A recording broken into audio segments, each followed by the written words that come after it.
Hello, this is Lucretia with the Calm and Confident You podcast. We create our world that we live in with the stories we create in our minds. And I am not talking about magic here. We create our world that we personally live in with the stories we create in our minds. This is important for you to know because the way you think and perceive is under your control, which means you can control your experience of life.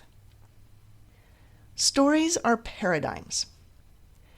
A paradigm is a pattern we believe in based on our experience and the meaning we assign to it, which directs our perspective. Let me say that again. A paradigm is a pattern. We believe in it based on our experience and the meaning we assign to it, which directs our perspective. We create our own paradigms by the way we tend to think.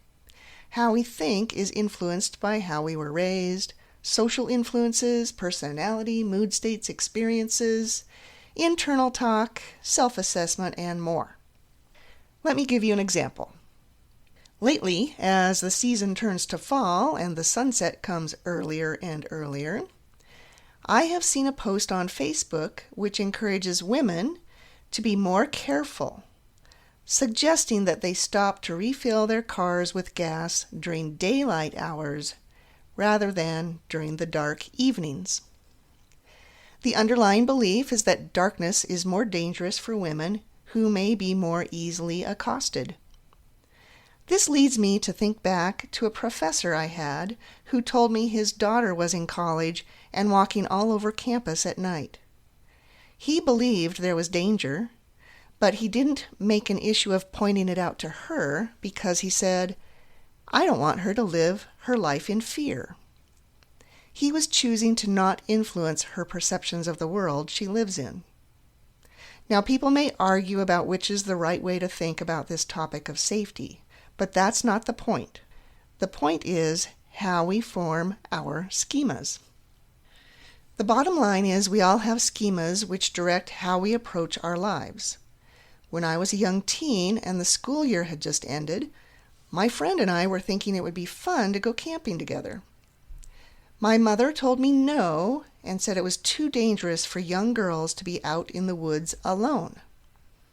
Now this year, I noticed that my neighbor's teen daughter and her friend packed up their car and went camping after high school graduation. In addition to that, I follow some single women's travel and camping groups on Facebook. They all are at varying degrees of comfort or discomfort with solo adventures, and this gets discussed in the groups, as well as how to safely manage themselves.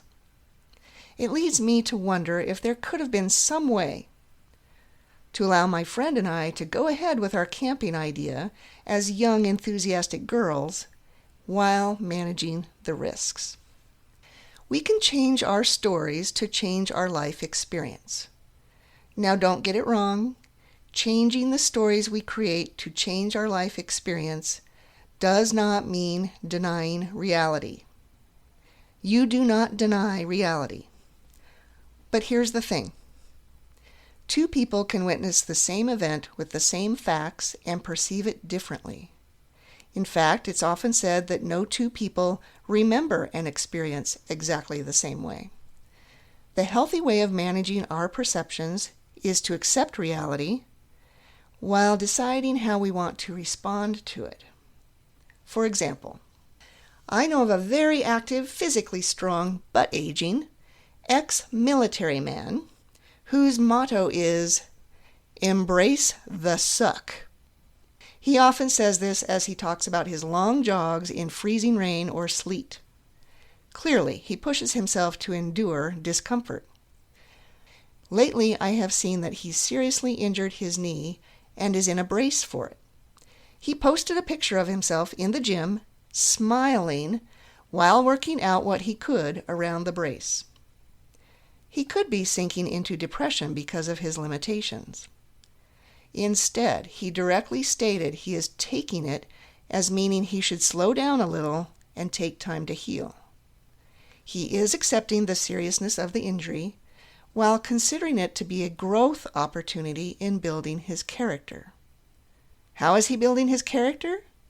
He is practicing patience. Our paradigms are automatic, quick ways for us to assess and respond to our environment. They serve the purpose of guiding us through our relationships and navigating all of our experiences. The problem comes when our paradigms tend more toward the negative, hopeless, helpless, or the distrustful, the suspicious, the fearful, and even the superstitious. These sorts of paradigms start to restrict us and hold us back from enjoying our lives. And we do have only one life to live. We can gradually shift our paradigms to better serve our goal of living in a more quality life. We do this by noticing our thinking habits and consciously choosing to redirect our thinking. We also need to accept that we are in control of our own lives. We are not made happy by outside events or circumstances. We cannot wait for someone or something else to make us happy. We must work on ourselves to improve our happiness and develop a better way of experiencing life. Here's an adaptation of the Serenity Prayer which fits this concept. Grant me the serenity to accept the people I cannot change, the courage to change the one I can, and the wisdom to know it's me. So to summarize, we create our world that we live in with the stories we create in our minds. Stories are paradigms. A paradigm is a pattern we believe in based on our experience and the meaning we assign to it, which directs our perspective. We can change those stories. Changing the stories we create to change our life experience does not mean denying reality. We can gradually shift our paradigms to better serve our goal of living a more quality life. This week going forward, just notice if your way of thinking or interpreting your experiences is helping you or hindering you. How does your thinking affect your mood, your motivation, your self-confidence? And if you haven't already, subscribe to this podcast on your favorite streaming service and check out my website at www.ldonreed.com, and that is LDONREED.com, for more info about my services and offerings. And until next time, be well.